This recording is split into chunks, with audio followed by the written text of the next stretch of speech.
وانشق البحار. Assalamualaikum warahmatullahi wabarakatuh.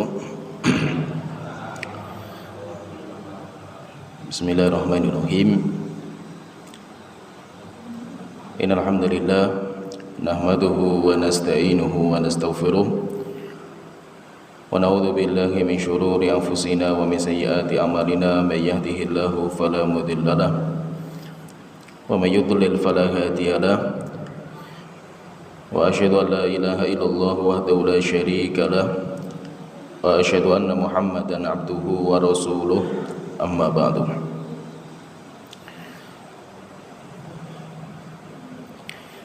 Kita melanjutkan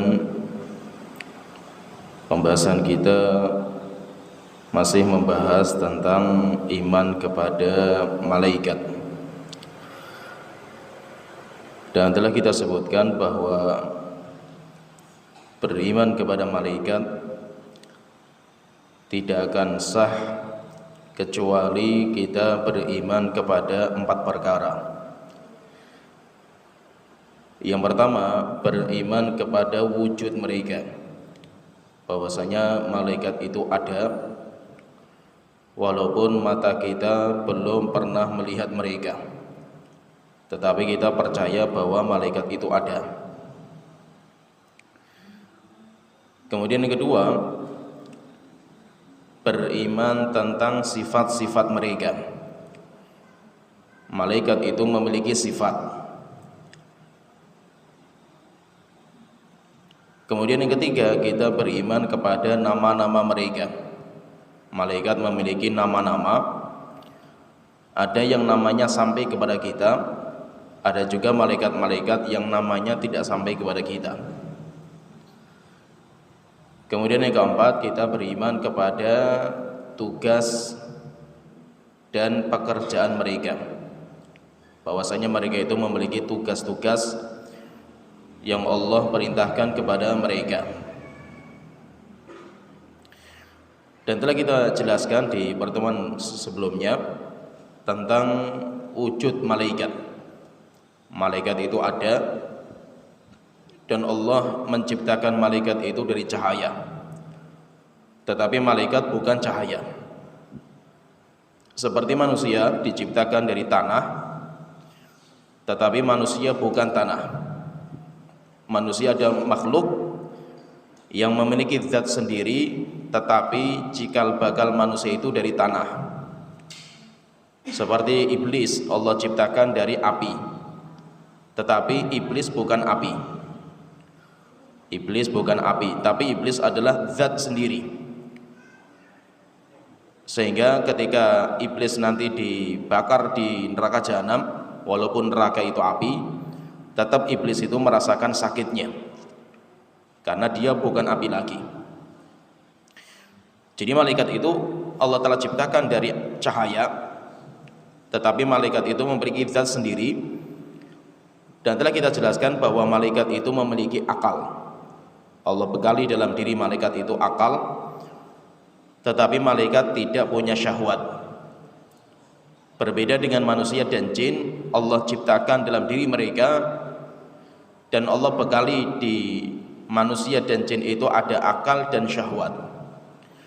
Demikian juga ada binatang, Allah ciptakan dari Allah Ta'ala ciptakan dan Allah bekali dalam diri binatang itu syahwat, tetapi binatang tidak punya akal. Dan surga dan neraka itu Allah sediakan bagi yang memiliki akal dan syahwat, karena akal dan syahwat itu ujian. Disitulah nanti akan terjadi pertempuran, sehingga siapa yang memiliki akal dan syahwat, dia sedang diuji. Ujinya apa? Terjadilah pertempuran antara syahwat dan akalnya. Sedangkan makhluk yang tidak memiliki akal dan syahwat, sehingga tidak ada ujian, seperti malaikat, demikian juga binatang. Maka malaikat dan binatang bukan penghuni surga atau penghuni neraka. Walaupun ada di surga itu ada malaikat, di neraka ada malaikat, demikian juga di surga ada binatang, di neraka ada binatang, tapi bukan untuk diazab dan bukan untuk menikmati. Sedangkan manusia dan jin, mereka lah penghuni surga dan neraka. Mereka yang beriman, yang akalnya dominan, masuk surga untuk menikmati. Sedangkan orang-orang yang syahwatnya lebih dominan, mereka nanti masuk neraka untuk diazab. Dan ini sudah kita jelaskan panjang lebar di pertemuan sebelumnya. Pada pertemuan kita kali ini kita melanjutkan rukun iman kepada malaikat. Iman kepada malaikat, yang kedua beriman kepada sifat-sifat mereka. Sifat-sifat mereka yang sampai kepada kita. Dan sifatnya malaikat itu nanti ada dua. Sifatnya malaikat itu ada dua. Yang pertama ada sifat khalqiyah, sifat fisik. Jadi mereka itu punya fisik. Bagaimana fisiknya mereka nanti kita jelaskan.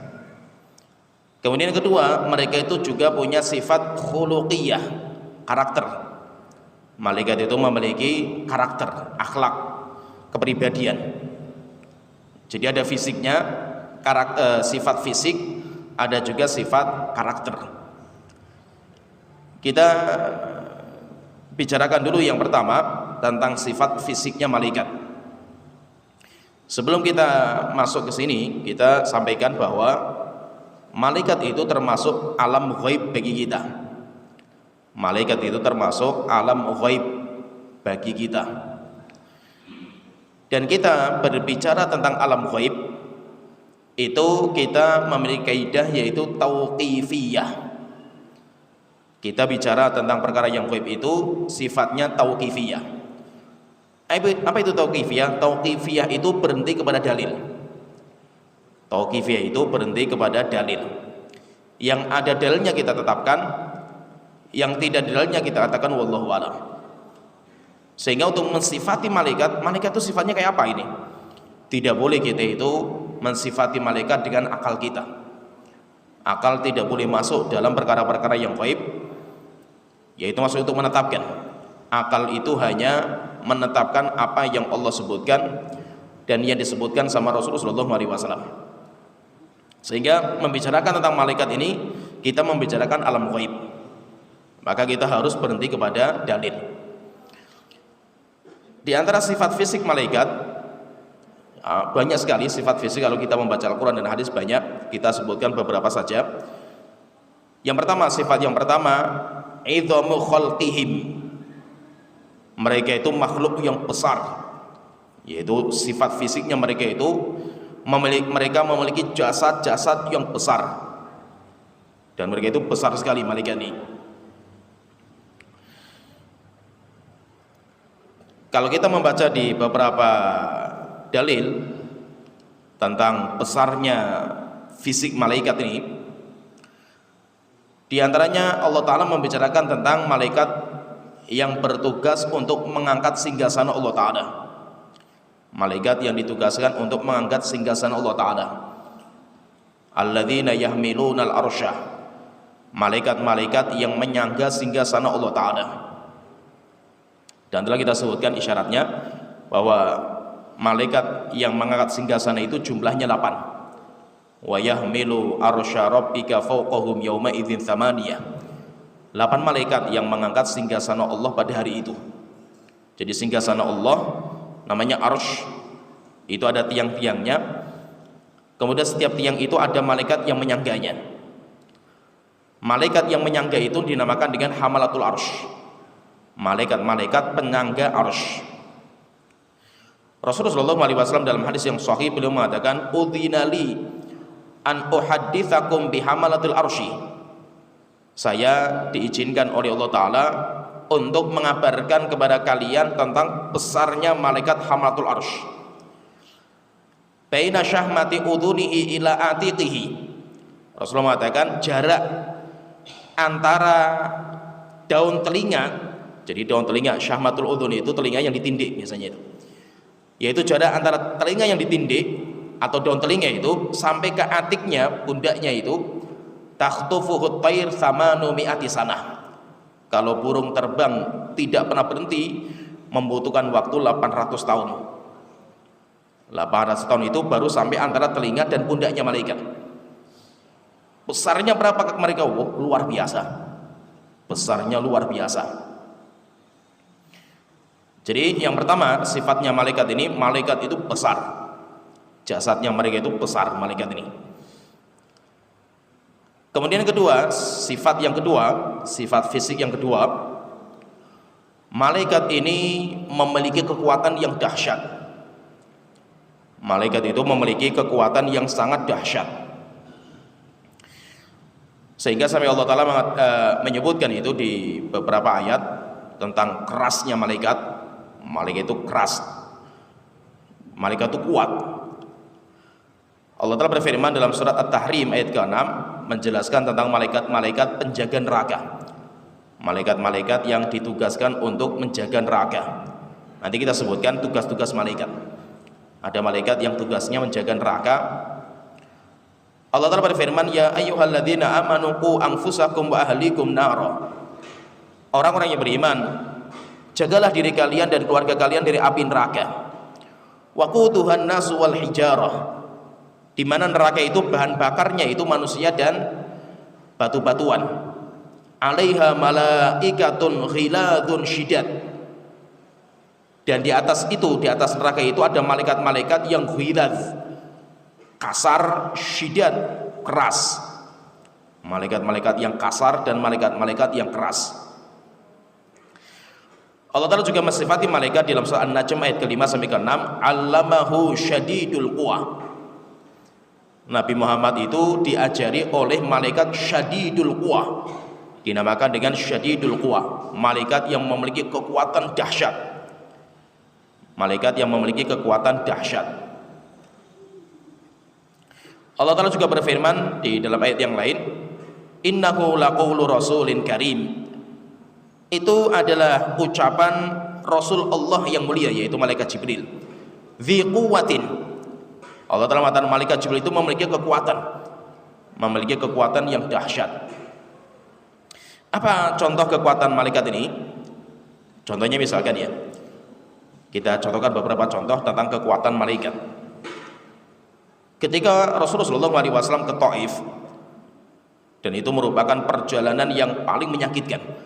Sampai Rasulullah pernah ditanya sama Aisyah, wahai Rasulullah, pernah nggak Anda itu merasakan hari yang paling menyakitkan gitu, yang paling engkau rasakan paling berat ujiannya dalam berdakwah?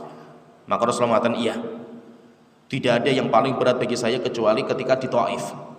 Rasulullah pergi ke Taif berharap orang-orang Taif itu menerima dakwahnya beliau. Malah Rasulullah itu dilempari dengan batu sampai akhirnya bercucuran darah beliau itu. Setelah itu beliau lari sampai akhirnya beliau berhenti atau mampir di sebuah kebun anggur. Ketika itu ketemu dengan budak, kemudian diskusi sama budak, rupanya dia dari kaumnya Nabi Yunus alaihissalam. Setelah itu didakwai sampai akhirnya budaknya masuk Islam.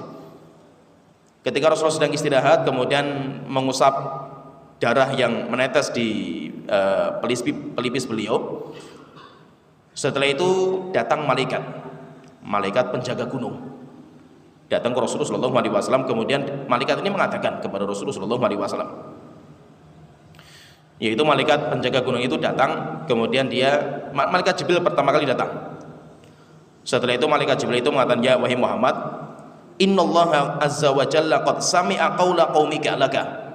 Wahai Muhammad, Allah sudah tahu, Allah sudah mendengar bagaimana ucapan masyarakat Taif kepada engkau. Wa maraddu alaika, dan apa jawaban mereka, yaitu bagaimana sikap mereka kepada engkau. Wa qad ba'atha alaika malakal jibal. Wahai Rasulullah, Allah mengutus malaikat penjaga gunung untuk menemui engkau. Lita'murahu bima syi'ta fihim. Silahkan engkau perintahkan kepada malaikat penjaga gunung, terserah engkau Muhammad. Akhirnya tiba-tiba datang malaikat penjaga gunung.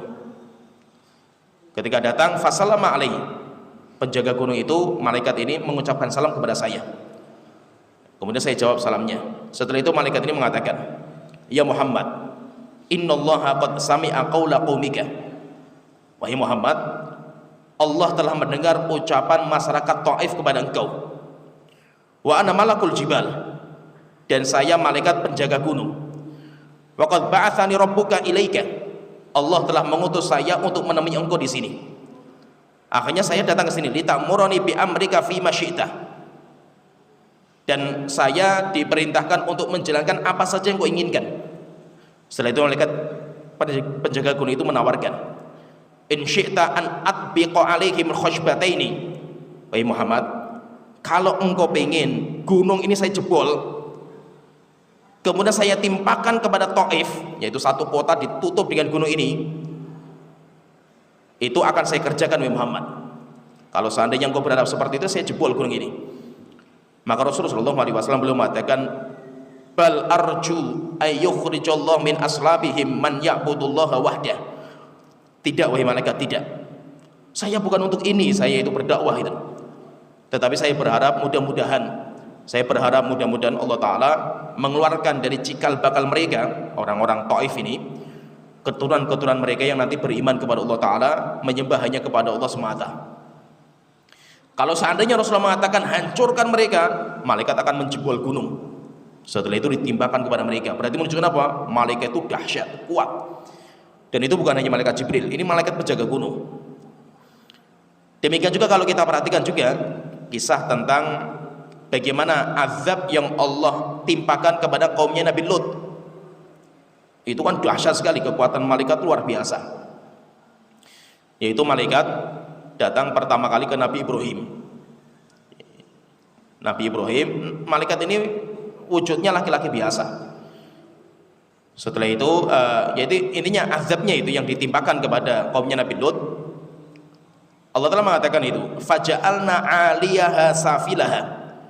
Itu malaikat yang datang ke Nabi Lut itu wajahnya gandeng-gandeng. Setelah itu bocor rahasia. Istrinya Nabi Lut membocorkan rahasia kalau di rumahnya itu ada tamu laki-laki yang gandeng-gandeng. Akhirnya masyarakat datang ke rumahnya Nabi Lut, intinya pengen homoseksual sama tamunya Nabi Lut. Nabi Lut nggak tahu siapa mereka juga tamu-tamu ini. Setelah itu akhirnya sampai terjadi diskusi antara Nabi Lut dan mereka, kaumnya. Sampai akhirnya terakhir tamunya mati Nabi Lut, mereka tidak akan sampai masuk ke dalam rumah ini. Kami malaikat, kami diperintahkan oleh Allah untuk mengazab negeri ini. Maka bawa keluarga kamu dan semua orang yang beriman keluar dari kampung ini. Waktunya batasan akhirnya subuh wahai Nabi Lut, harus keluar semua. Kenapa? Karena akan kami azab nanti di waktu subuh. Akhirnya ketika Nabi Lut sudah kumpulkan semuanya, istrinya mau dibawa. Maka malaikat mengatakan, istri kamu nggak boleh. Dia termasuk yang akan kami azab istri kamu ini. Setelah itu akhirnya keluar semua. Waktu subuh Allah Ta'ala mengatakan, faja'alna 'aliyaha safilaha. Kami jebol satu kota ini. Jadi satu kota dijebol tanahnya sama para malaikat, kemudian dinaikkan ke atas langit. Kemudian kami balik. Jadi ini tanah satu kota jebol sampai di atas langit, kemudian dibalik. Faja'alna 'aliyaha safilaha. Tanah yang aslinya di bawah jadikan yang di atas. Setelah itu mereka berjatuhan dari atas langit. Setelah itu tanahnya ditimpakan kepada mereka, kemudian dihujani batu-batu dari neraka. Menunjukkan apa? Menunjukkan malaikat itu dahsyat. Malaikat itu kekuatannya luar biasa, malaikat ini. Dan banyak sebenarnya kalau kita menyebutkan tentang cerita-cerita kekuatan malaikat itu banyak. Kemudian sifat yang ketiga, ini saya ringkaskan.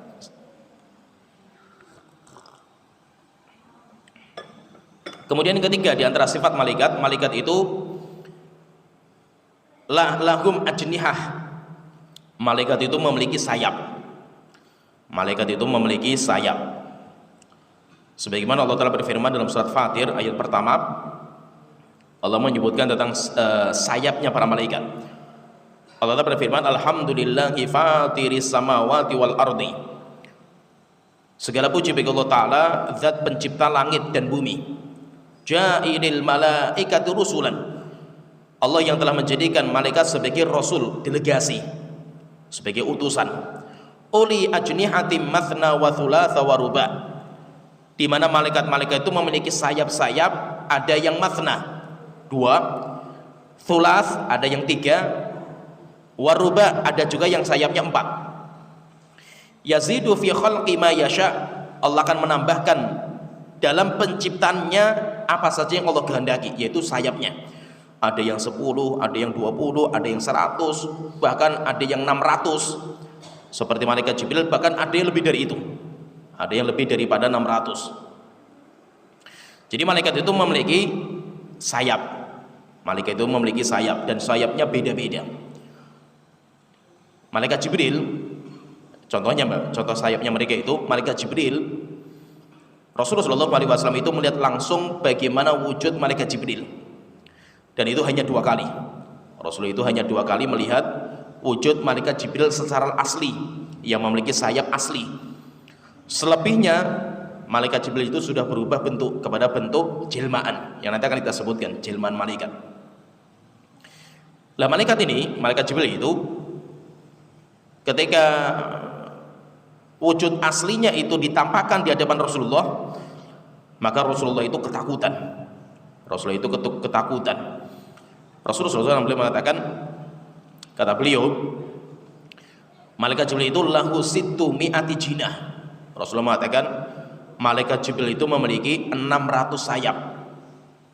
Malaikat Jibril itu memiliki 600 sayap. Itu 2 kali tadi saya sebutkan. Rasulullah melihat malaikat Jibril memiliki 600 sayap itu 2 kali. Yang pertama ketika keluar dari Gua Hira, dan itu bukan Gua Hira pertama loh. Gua Hira yang pertama, yang mana Rasulullah mendapatkan wahyu Iqra, bukan. Tetapi ketika Rasulullah keluar dari Gua Hira, maka Rasulullah dipanggil dari atas, ya Muhammad. Akhirnya Rasulullah melihat ke atas, kemudian melihat malaikat Jibril itu duduk di atas singgasana. Besarnya luar biasa. Ini yang pertama. Kemudian yang kedua, ketika Rasulullah SAW itu Isra dan Mi'raj, di Sidratul Muntaha, malaikat Jibril itu berubah bentuk kepada bentuk aslinya. Akhirnya di situ Rasulullah melihat Jibril 2 kali. Rasulullah mengatakan malaikat Jibril itu memiliki sittu mi'ati jinah, memiliki 600 sayap. Kulla janahin saddal ufuk. Rasulullah mengatakan setiap sayap menutupi ufuk langit. Ufuk ke sama, yaitu ufuk itu pandangan sampai pol. Jadi malaikat ini ketika di atas langit itu manggil Rasulullah, langit itu semuanya penuh dengan sayapnya malaikat Jibril. Langit itu penuh sampai Rasulullah nggak bisa melihat ke atas, sampai Rasulullah itu melihat pol, namanya ufuk. Ufuk itu pol pandangan mata kita. Kita kalau melihat ke timur misalkan, pandangan paling pol mata kita itu namanya ufuk. Itu semuanya tertutupi dengan sayapnya malaikat. Berarti apa? Besarnya luar biasa malaikat ini. Malaikat Jibril itu memiliki 600 sayap. Demikian juga contohnya misalkan malaikat yang sayapnya malaikat itu, ada malaikat yang mereka itu tugasnya mencari majelis ilmu. Ada malaikat-malaikat yang tugasnya itu mencari majelis ilmu. Begitu orang-orang yang duduk di majelis ilmu itu, mereka itu akan mendapatkan 4 keutamaan. Majtama qaumun fi baitin min buyutillah, tidaklah ada kelompok orang di mana mereka kumpul di majelis ilmu, illa nazalat alaihimus sakinah, kecuali akan turun ketenangan hati.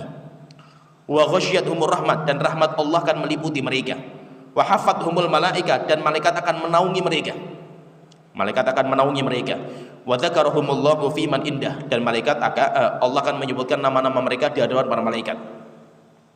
Di antara hadis yang lain Rasulullah itu menyebutkan, innalillahi malaikatan yatufuna fit turuqi. Allah itu memiliki malaikat yang kerjaannya berjalan di jalan-jalan. Yaitu mereka itu mencari di jalan-jalan apa? Yaltamisuna ahla dzikir. Mereka itu mencari majelis ilmu. Fa idza wajadu qauman yadhkurunallah, kalau mereka mendapatkan ada orang yang sedang berzikir, mereka saling mengingat Allah Taala, tanadau, akhirnya malaikat itu saling memanggil ke teman-temannya. Halummu ila hajatikum, sini, ini ada majelis ilmu di sini. Akhirnya rebutan malaikat untuk mendatangi dan meliputi majelis ilmu itu. Fayahaffunahum bi ajnihatihim ila sama'i dunya. Jadi malaikat datang kayak istilahnya itu kayak ayam sama induknya itu diangkremi gitu loh. Jadi sayapnya itu dilebarkan. Jadi malaikatnya seperti itu. Satu malaikat melebarkan, jadi kayak naungi majelis ilmu. Nanti datang malaikat yang kedua naungi lagi.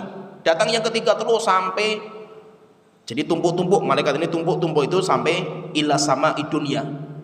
Banyak sampai langit dunia, yaitu langit pertama. Jadi banyaknya malaikat yang numpuk-numpuk itu sampai ke langit pertama. Setelah itu Rasulullah mengatakan, innal malaikata la tadau ajnihataha li talibil ilmi ridwan bima yatlub. Sesungguhnya para malaikat itu mereka meletakkan sayapnya. Mereka meletakkan sayap-sayap mereka kepada para penuntut ilmu. Kenapa? Karena malaikat itu cinta dengan mereka. Malaikat itu cinta, ridho dengan para penuntut ilmu yang duduk di majelis ilmu. Contoh lagi seperti sayapnya malaikat juga ketika nanti Nabi Isa turun. Ketika Nabi Isa turun, Rasulullah menyebutkan Nabi Isa itu turun di sayapnya malaikat, pegangan sayapnya malaikat. Nabi Isa, itu nanti kita ceritakan itu ketika kita membahas tentang tanda-tanda hari kiamat. Jadi intinya di sini sifat yang ketiga yang kita sebutkan bahwa malaikat itu memiliki sayap dan sayapnya macam-macam. Ada sebuah riwayat tapi dikritik oleh para ulama tentang malaikat peniup sangkakala, yaitu malaikat Israfil. Malaikat Israfil itu walaupun saya katakan tadi riwayatnya dikritiki banyak oleh para ulama, yaitu malaikat Israfil itu memiliki 2 kali lipat dari sayapnya malaikat Jibril. Kalau malaikat Jibril itu 600, maka malaikat Israfil itu memiliki 1200 sayap. Itu besarnya luar biasa. Nah, jadi luar biasa malaikat ini. Kemudian yang keempat, kita masuk yang keempat tentang sifat malaikat. Sifatnya malaikat itu sur'ah, yaitu mereka itu cepat sekali bergerak. Mereka itu geraknya seperti cahaya. Jadi karena diciptakan dari cahaya, jadi cikal bakal karakter makhluk itu mengikuti dengan bahan bakunya. Jadi bahan baku itu penting.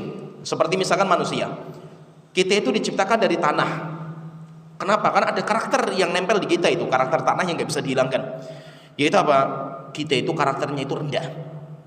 Semakin kita rendah, semakin mulia. Itulah manusia. Jadi kalau kita pengen tahu tanah yang terbaik itu di mana? Tanah yang paling rendah. Di mana tanah paling rendah itu paling banyak menampung air.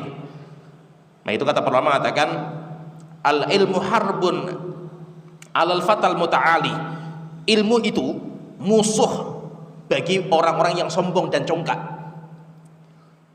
Ibaratnya apa? Seperti ibaratnya kayak tanah gitu, di mana air itu akan mengalir dari atas, akan mengalir, berkumpulnya di mana itu? Berkumpulnya di paling bawah.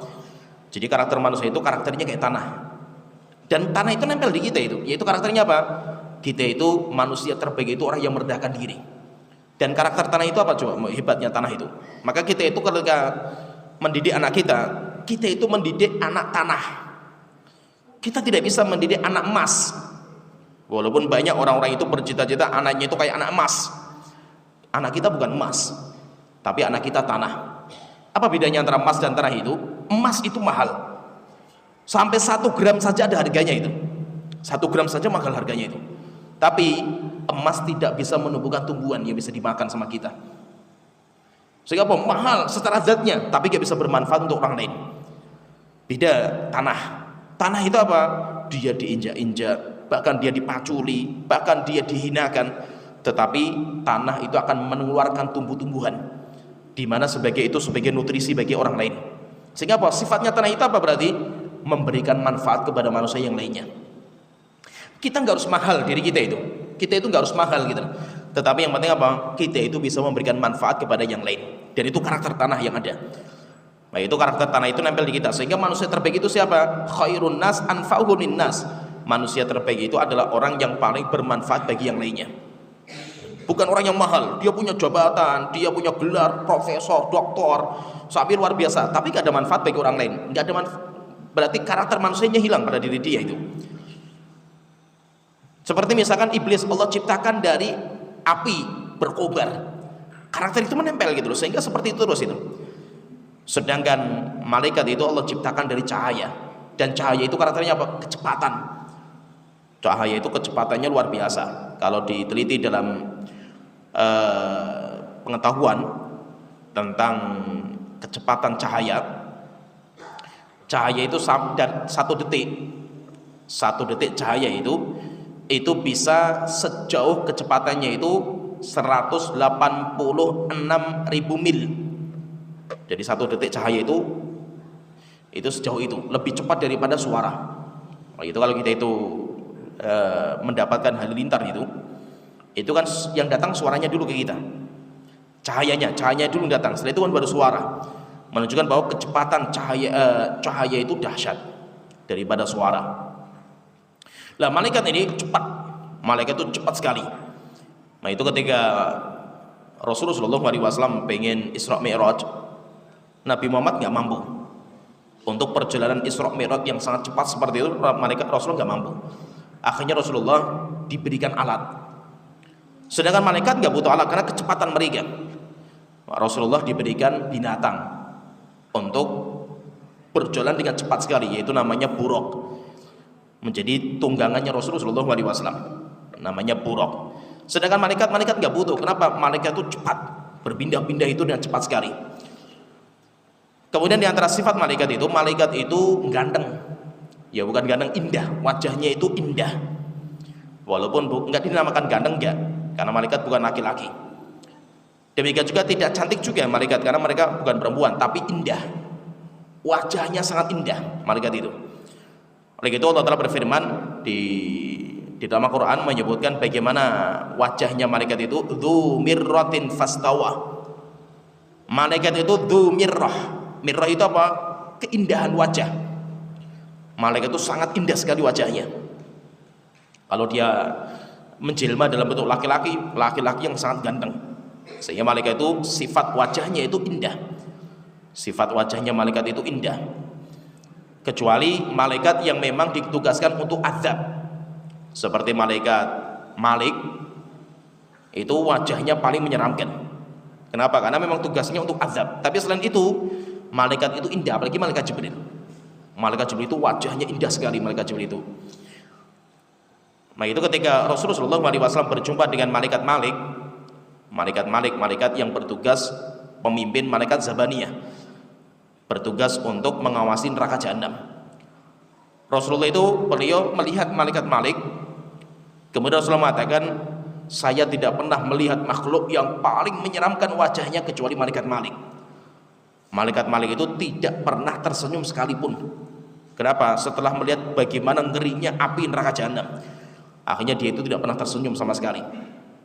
Tapi kalau malaikat Malik karena memang dia tugasnya untuk azab, sedangkan malaikat Jibril tidak. Nah itu malaikat Jibril itu sifat syadidul quwa dzu mirratin fastawa. Malaikat Jibril itu memiliki kekuatan yang dahsyat, dan malaikat Jibril itu dia itu memiliki wajah yang sangat indah. Wajahnya indah, tapi tidak bisa kita katakan ganteng. Demikian juga tidak bisa kita katakan cantik, karena malaikat bukan laki-laki, malaikat bukan perempuan. Nanti kita bahas di antara sifatnya malaikat. Kemudian di antara sifat malaikat ini dia itu tidak memiliki syahwat, sebagaimana yang telah kita sebutkan. Malaikat itu di antara sifat fisiknya itu malaikat itu tidak punya syahwat. Maka ketika malaikat itu tidak punya syahwat, maka malaikat itu tidak makan, malaikat tidak minum, malaikat tidak tidur, malaikat tidak bosan, malaikat tidak pernah berhubungan, malaikat tidak butuh istri, nggak butuh anak, nggak butuh siapa-siapa. Kenapa? Karena malaikat nggak punya syahwat, malaikat nggak butuh uang. Malaikat itu tidak memiliki syahwat. Pertanyaan terus, kalau nggak punya syahwat, nggak makan, nggak minum, terus makannya dari mana gitu?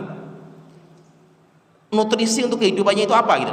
Maka malaikat itu nutrisi dia itu adalah zikir atau tasbih. Jadi tasbihnya malaikat itu kehidupan dia, rohnya malaikat itu tasbih. Tapi malaikat nggak makan dan minum, dan bisa nggak seperti itu? Bisa. Memang secara nalarnya manusia itu kehidupan normatifnya kita, yaitu kehidupan yang wajar di kehidupan dunia itu, sesuatu yang hidup itu butuh nutrisi gitu, butuh penyambung kehidupan lah itu. Sehingga manusia makan, jin makan, binatang makan, bahkan tumbuhan pun makan, karena untuk menyambung kehidupan. Tapi kalau Allah itu merubah itu bisa gitu, yaitu sesuatu hidup tanpa butuh nutrisi, dan itu bisa bagi Allah Ta'ala, mudah bagi Allah Ta'ala. Ashabul Kahfi saja yang mereka manusia tinggal di dunia, mereka manusia tinggalnya di dunia, mereka tidur 309 tahun gak pernah makan dan minum, dan mereka bisa hidup, sehingga tidak harus kehidupan itu butuh nutrisi. Itu semuanya mudah bagi Allah Ta'ala. Nah itu apa? Malaikat mereka tidak pernah makan, mereka tidak pernah minum, malaikat ini. Sampai cerita yang tadi saya ceritakan tentang malaikat yang diutus untuk mengazab kaumnya Nabi Lut. Itu kan sebelum datang ke rumahnya Nabi Lut, kan malaikat ini datang ke Nabi Jibril, datang ke Nabi Ibrahim dulu. Malaikat itu berubah ke menjelma, bentuk yang ganteng sekali malaikat ini. bertamu di rumahnya Nabi Ibrahim. Nabi Ibrahim nggak tahu siapa itu. Akhirnya karena Nabi Ibrahim itu orang dermawan, orang yang sangat dermawan, sehingga kalau ada tamu itu mesti disembelihkan kambing, dan itu budaya Arab sampai sekarang. Akhirnya Nabi Ibrahim ketika datang tamu, tamunya disuruh masuk, kemudian setelah itu Nabi Ibrahim pergi ke belakang nyembelih kambing, dimasak sama istrinya, yaitu Sarah, istrinya itu dimasak. Kemudian setelah itu ketika sudah matang, maka dihidangkanlah daging kambing itu kepada para tamu. Allah telah mengatakan, yaitu ketika tamu itu sudah dihidangkan makanan, falamma ra'a aydiyakum la tasilu ilaihim nakirahum, ketika tangan-tangan malaikat itu nggak bisa megang makanan, jadi makan saja nggak bisa, ini malaikat ini nggak bisa makan, itu tamu nggak bisa makan sama sekali, ini tamunya itu. Fa'aujasa minhum khifah, akhirnya Nabi Ibrahim itu takut, ini siapa ini? Kok nggak pada bisa makan gitu? Sampai dalam ayat yang lain Nabi Ibrahim tanya kepada mereka itu, yaitu Nabi Ibrahim mengatakan kepada mereka, ala takulun, ayo makan gitu. Kenapa kalian nggak makan gitu? Rupanya mereka itu nggak bisa makan. Akhirnya Nabi Ibrahim takut. Kemudian Nabi Ibrahim ketika takut, maka para orang tamunya mengatakan, la takhaf, Ibrahim kamu jangan usah takut, kami itu malaikat. Kami diutus oleh Allah Ta'ala untuk membawa dua misi. Yang pertama, kami memberikan kabar kepada engkau bi ghulamin alim, dengan seorang anak yang alim, cerdas. Jadi Nabi Ibrahim itu punya dua anak. Di dalam Al-Quran itu ada dua julukan anaknya itu, ghulamin alim, anak yang cerdas. Kemudian yang kedua, ghulamin halim, ada alim, ada halim. Kalau halim itu orang yang bijaksana, orang yang bijaksana. Terjadi khilaf nanti di antara para ulama, siapa yang alim dan siapa yang halim. Ini terjadi khilaf ini. Maka itu nanti para ulama juga berbeda pendapat, siapa anak yang disembelih itu siapa gitu. Karena nggak disebutkan namanya, yang disembelih itu siapa kan gitu. Maka anaknya Nabi Ibrahim itu ada yang ghulamin alim, ada yang halim. Ghulamin alim itu adalah Nabi Ishak, cerdas, anak yang cerdas. Kemudian kalau anak yang bijaksana itu adalah Nabi Ismail. Nabi Ismail itu yang dewasa, bijaksana, itu Nabi Ismail. Akhirnya kaget, istrinya itu sedang masak waktu itu, kan istrinya di belakang lagi di dapur. Ketika mendengar bahwasanya istrinya itu akan memiliki anak laki-laki, kaget. Akhirnya tabirnya dibuka, sampai akhirnya tanya ini, namanya Sarah. Dia bertanya sama malaikat, a'alidu wa ana ajuzun wa hadza ba'di syaikha. Malaikat, apakah mungkin saya itu bisa punya anak dalam kondisi saya sudah tua renta seperti ini dan suami saya juga sudah tua renta? Maka malaikat mengatakan, enggak usah terheran-heran, ini adalah perintah Allah Ta'ala yang Allah kabarkan gembira kepada ahlul bait kalian. Setelah itu malaikat menceritakan lagi, dan kami diutus untuk mengazab kaumnya Nabi Lut. Akhirnya kan berangkat ke Nabi Lut. Jadi menunjukkan apa? Menunjukkan berarti malaikat itu mereka nggak makan, karena mereka itu nggak punya syahwat, nggak minum. Demikian juga malaikat itu, mereka itu nggak ada kemaluan, nggak ada alat kelamin, itu nggak ada. Sehingga malaikat itu nggak bisa disifati laki-laki, perempuan nggak ada. Sehingga malaikat itu bukan laki-laki, malaikat juga bukan perempuan, bukan. Maka itu Allah Ta'ala menyebutkan ketika mensifati malaikat itu ibadun mukramun, yaitu malaikat itu hamba Allah yang dimuliakan. Malaikat itu adalah hamba Allah yang dimuliakan, yaitu apa? Jangan menyebutkan malaikat itu laki-laki, jangan menyebutkan malaikat itu perempuan. Apalagi sampai menjuluki perempuan, itu lebih parah lagi, seperti orang kafir Quraisy yang mereka menjadikan atau menjuluki malaikat itu dengan banatullah, perempuan-perempuannya Allah Ta'ala. Dan itu lebih parah, yaitu perempuan-perempuannya Allah lebih parah. Nah, jadi malaikat itu, mereka itu nggak makan, mereka tidak minum, mereka tidak menikah. Demikian juga malaikat tidak tidur, mereka tidak kerja, mereka nggak ada, karena mereka itu tidak punya syahwat. Jadi malaikat itu nggak punya. Maka apa? Malaikat itu nggak ada keturunan. Ya, telah kita sebutkan bahwa malaikat itu di antara sifat mereka adalah mereka itu tidak memiliki syahwat. Sehingga malaikat itu mereka tidak makan, mereka tidak minum, mereka tidak menikah, mereka tidak punya anak, mereka bukan laki-laki dan perempuan. Karena laki-laki perempuan itu dijuluki ini laki-laki, ini perempuan karena ada pasangannya. Sedangkan makhluk yang tidak berpasangan maka tidak ada laki-laki dan perempuan. Demikian juga malaikat itu nggak pernah bosan, tidak pernah loyo, tidak pernah istirahat. Itulah kehidupan kalau mereka sujud sampai hari kiamat. Mereka tidak pernah bosan sama sekali. Kemudian yang selanjutnya di antara sifat malaikat ini yang terakhir, sifat yang penting. Sifatnya malaikat yang sangat penting yaitu malaikat itu lahum qudrah ala tamathul wa tasyakkul. Mereka memiliki kemampuan untuk menjelma. Mereka berubah bentuk kepada bentuk yang lain. Jadi malaikat ini mereka bisa merubah bentuk mereka. Dan bentuk mereka itu yang awalnya malaikat memiliki sayap, setelah itu bisa berubah kepada bentuk laki-laki biasa. Memiliki sifat yang seperti itu. Mereka itu mudah untuk menjelma. Menjelma kepada bentuk yang lain. Nah itu ketika kita membaca di Al-Quran, demikian juga dalam hadis Rasulullah SAW, banyak sekali kita mendapatkan cerita jelmaan malaikat. Mereka menjelma dalam bentuk yang bermacam-macam. Contohnya tadi kita sebutkan ketika malaikat datang ke Nabi Ibrahim, laki-laki yang ganteng. Kalau kita membaca dalam surah Az-Zariyat ayat ke-24 sampai 25 itu, di situ nanti Nabi Ibrahim ketika melihat mereka itu orang-orang aneh-aneh mereka ini, wajahnya itu aneh, yaitu nggak seperti laki-laki biasa, ganteng, pokoknya itu aneh. Akhirnya Nabi Ibrahim itu mengatakan qaumun munkarun, orang-orang yang aneh-aneh gitu. Allah Ta'ala berfirman, hal ataka hadithu dhaifi Ibrahim al-mukramin, apakah telah datang kepada kamu Muhammad cerita tentang tamu-tamu Nabi Ibrahim yang sangat mulia? Idh dakhalu alaihi, ketika tamu-tamu itu datang ke rumahnya Nabi Ibrahim, faqalu salama, kemudian tamu-tamu itu mengucapkan salam. Qala salamun, maka Nabi Ibrahim menjawab. Kemudian Nabi Ibrahim mengatakan salamun qaumun munkarun, orang yang aneh gitu. Maksudnya itu orang yang asing. Di mana Nabi Ibrahim enggak tahu. Kemudian ketika malaikat ini datang ke Nabi Lut dengan wajah yang sangat ganteng sekali. Akhirnya Nabi Lut sampai mengatakan ini hari yang sial bagi saya. Kenapa sialnya itu? Karena tamu saya itu orang yang ganteng-ganteng seperti ini. Allah Ta'ala berfirman dalam surat Hud ayat 77, walamma ja'at rusuluna lutan si'a bihim wa dhaqa bihim dar'an wa qala hadza yaumun asib. Ketika datang rasul-rasul kami kepada Nabi Lut, si'a bihim, Nabi Lut itu merasa sial gitu. Wa dhaqa bihim dar'an, dan dadanya sempit ketika melihat para malaikat ini, para tamu ini.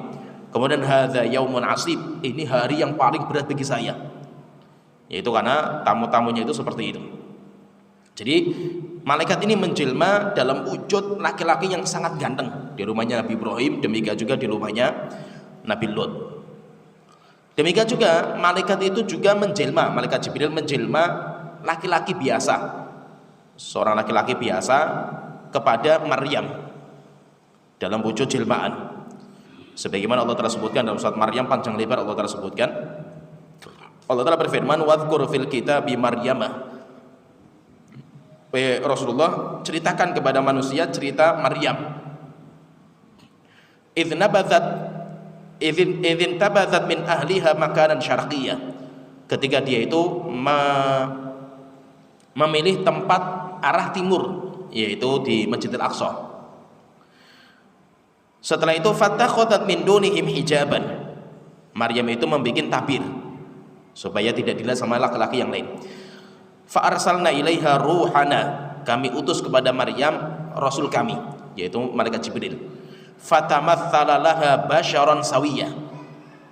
Kemudian malaikat Jibril itu menjelma dalam wujud laki-laki yang biasa. Laki-laki biasa dan ngomong, terjadi diskusi sama Maryam. Qalat inni a'udzu birrahmani minka in kunta taqiyya. Sampai Maryam, beliau mengatakan kepada orang ini, laki-laki ini, inni a'udzu birrahmani minka, saya berlindung kepada Allah dari kamu wahai laki-laki, in kunta taqiyya, kalau kamu bertakwa kepada Allah Ta'ala. Qala inna ma ana rasulu rabbiki li ahaba laki ghulaman zakiyya, kami itu Rasulullah Ta'ala, saya itu Rasulullah Ta'ala, diutus untuk mengabarkan kepada kamu bahwasanya kamu itu nanti akan punya anak laki-laki. Maka terjadi diskusi, bagaimana saya bisa punya anak? Saya nggak punya suami dan saya nggak pernah disentuh sama laki-laki. Akhirnya setelah itu ditutup permintaan Allah itu, akhirnya Maryam itu setelah itu hamil. Demikian juga malaikat ini bahkan bukan hanya wajah yang ganteng saja, terkadang malaikat itu berubah kepada wajah yang menyeramkan. Terkadang seperti cerita yang masyhur tentang tiga orang itu orang Bani Israel, yang tiga-tiganya itu punya cacat. Yang satu buta, yang kedua botak, nggak punya rambut di kepalanya, kemudian yang ketiga itu penyakit kulit kusta yang merata di kulitnya. Mereka semuanya diuji dengan kemiskinan, diuji dengan kesempitan. Mereka semuanya sukses, mereka orang sabar. Semuanya mereka itu cacat dalam tubuhnya dan mereka orang miskin semua. Ketika ditimpa dengan kesempitan seperti ini, mereka semuanya berhasil, sabar.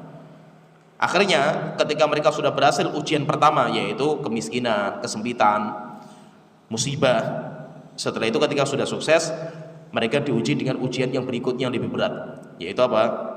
Kenikmatan. Mereka diuji dengan kenikmatan, maka kenikmatan itu ujian dan itu paling berat. Karena jarang yang berhasil, yang mayoritas gagal. Tapi kalau musibah, kebanyakan kita itu bisa sabar lah, karena kita nggak ada pilihan. Kita nggak ada pilihan. Anak kita meninggal, pilihannya apa? Nggak ada pilihan. Anda terima maupun tidak, anak kamu mati, ya mati kan itu. Sehingga apa? Kita terpaksa harus menerima gitu, terpaksa kan gitu. Karena nggak ada pilihan. Tapi kalau kita punya anak, kan kita punya pilihan, bisa berbangga, sombong, congkak, atau kita bersyukur kepada Allah Ta'ala. Itu kan pilihan. Anda miskin, nggak punya apa-apa, itu kan bukan pilihan, itu paksaan. Anda mau terima pun nggak bisa merubah gitu. Anda mau terima atau tidak pun nggak bisa merubah gitu. Sehingga apa? Kita harus memaksa diri kita untuk menerima. Kenapa? Nggak ada pilihan. Tapi kalau Anda punya harta, Anda sekarang punya harta, itu banyak pilihan. Anda mau menggunakan dosa dan maksiat, harta itu digunakan untuk mubah, atau harta itu digunakan untuk ibadah, itu kan ada pilihan semua di depan Anda itu. Sehingga ketika banyak pilihan, akhirnya di situ jarang yang berhasil. Akhirnya tiga orang itu, mereka semuanya diuji dengan kenikmatan. Akhirnya datang malaikat kemudian mengatakan, intinya mereka diobati. Yang matanya buta diusap matanya sembuh, yang kepalanya botak nggak ada rambutnya diusap tumbuh rambutnya, yang kulitnya itu punya penyakit kusta diusap malaikat sembuh. Setelah itu dikasih harta, kamu pengen apa? Yang satu mengatakan saya pengen ternak kambing, dikasih kambing betina yang bunting, jaga rawat. Kemudian yang kedua, kamu pengen apa? Saya pengen punya sapi, ternak sapi, kasih sapi betina bunting, silakan dirawat.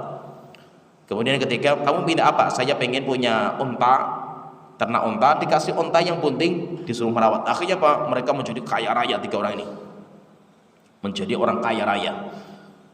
Penyakitnya sudah hilang. Setelah itu mereka menjadi orang yang kaya raya. Akhirnya disitulah mulai ujian datang. Ujiannya apa?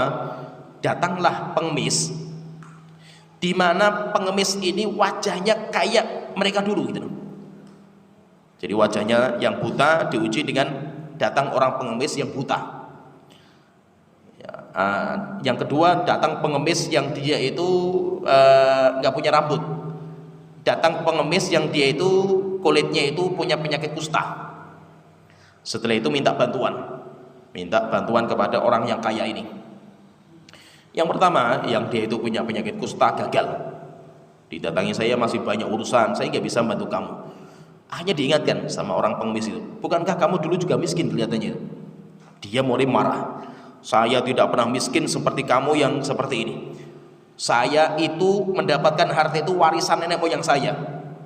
Setelah itu diingatkan, bukankah kamu itu dulu juga punya penyakit kusta seperti saya? Enggak, saya enggak pernah punya penyakit menjijikan seperti kamu ini. Dia ingkar. Akhirnya apa? Pengemisnya mengatakan, kalau kamu dusta, semoga Allah kembalikan kamu kepada asli kamu. Akhirnya setelah itu bangkrut, habis hartanya, setelah itu penyakitnya kembali lagi. Rupanya apa? Rupanya pengemisnya itu malaikat. Pengemisnya itu malaikat, bisa berubah kepada bentuk seperti itu. Yang berhasil cuma satu, yaitu orang yang buta. Orang yang buta, datang pengemis yang dia buta kepada orang yang ini, kemudian mengatakan, kami orang musafir, saya ingin melanjutkan perjalanan tapi saya nggak punya harta. Kalau seandainya kamu bisa bantu saya. Akhirnya diambil tangannya orang itu, dibawa ke ternaknya dia. Kemudian dijelaskan, saya dulu buta seperti kamu. Alhamdulillah Allah sembuhkan saya. Kemudian saya itu orang miskin kayak kamu juga dulunya itu. Kemudian alhamdulillah Allah berikan kekayaan kepada saya seperti kamu ini depan saya itu, lembah. Satu lembah isinya ternak semua. Maka ini semuanya milik Allah Ta'ala, bukan milik saya. Saya cuma diberikan amanah. Maka silahkan, apa yang kamu inginkan ambil saja. Ambil saja yang kamu inginkan, karena itu bukan harta milik saya. Akhirnya setelah itu pengemisnya itu mengatakan, barakallahu laka fi malika wa ahlika. Semoga Allah memberkahi harta kamu dan keluarga kamu. Sehingga saya itu cuma malaikat. Saya itu hanya malaikat, dan saya ingin menguji kalian bertiga. Dulu kalian akrab semua, kalian semuanya miskin, kalian semuanya punya penyakit, dan kalian dulu akrab. Kalian diuji dengan kesempitan, semuanya berhasil. Setelah itu kami menguji kalian dengan kenikmatan seperti ini.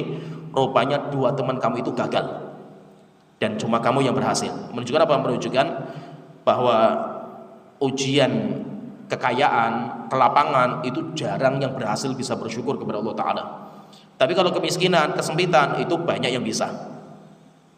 Menunjukkan apa? Menunjukkan malaikat ini bisa berubah bentuk. Bahkan terkadang di zamannya Rasulullah itu pernah datang malaikat Jibril, dilihat oleh para sahabat melihat.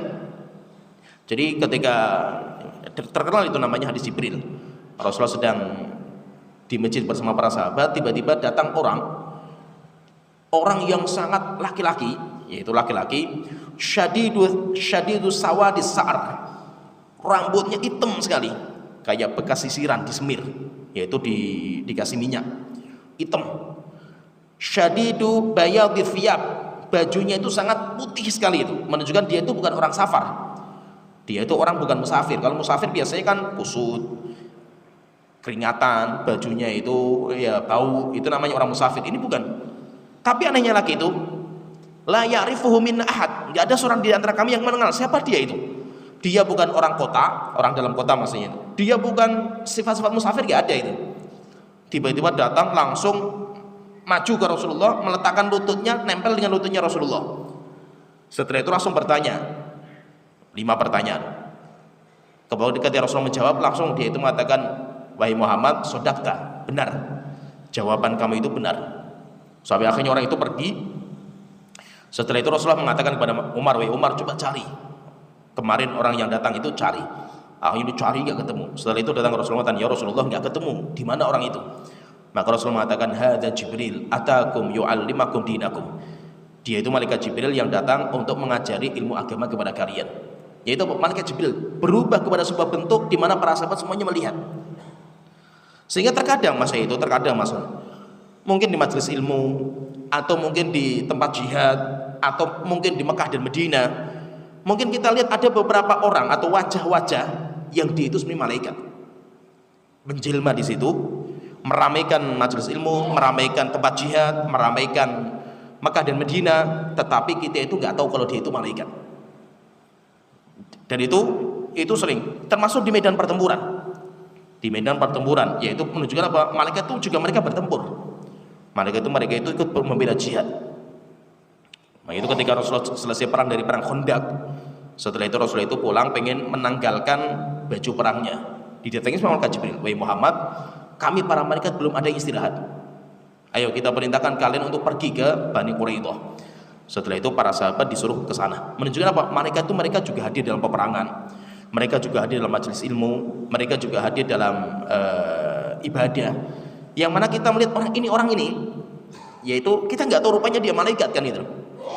Tapi dia wujud jelmaan gitu, jelmaan malaikat. Cuma kita nggak tahu kalau dia itu malaikat. Seperti ketika Umar bin Khattab tadi seperti itu. Dia nggak tahu kalau yang tanya itu rupanya malaikat Jibril. Kenapa? Karena sudah berubah ke bentuk manusia biasa. Nah, ini di antara sifat-sifat malaikat. Nanti panjang sekali sifat malaikat itu banyak. Ada juga nanti sifat khuluq yang berkaitan dengan karakternya malaikat, seperti malaikat itu pemalu. Malaikat itu malu, punya sifat malu mereka itu. Demikian juga malaikat itu berbicara kepada orang dan yang lainnya lah. Kemudian malaikat itu memberikan motivasi kepada orang untuk berbuat kebaikan dan yang lainnya, yaitu malaikat itu memiliki sifat-sifat yang berkaitan dengan karakternya mereka. Itu banyak. Nanti silakan kalau bisa dibaca-baca lagi tentang sifat-sifatnya malaikat. Banyak sekali sifat-sifat malaikat, banyak. Ya, seperti sini pembahasan kita. Nanti insyaallah kita lanjut lagi pembahasan tentang malaikat, tentang nama-nama malaikat. Nama-nama malaikat. Nanti di pertemuan berikutnya. Ya, seperti sini wa akhiru da'wana alhamdulillahirabbil alamin wa sallallahu alaihi Muhammad wa ala alihi wasallam. Subhanakallahumma wa bihamdika asyhadu an la ilaha illa anta astaghfiruka wa atubu ilaik.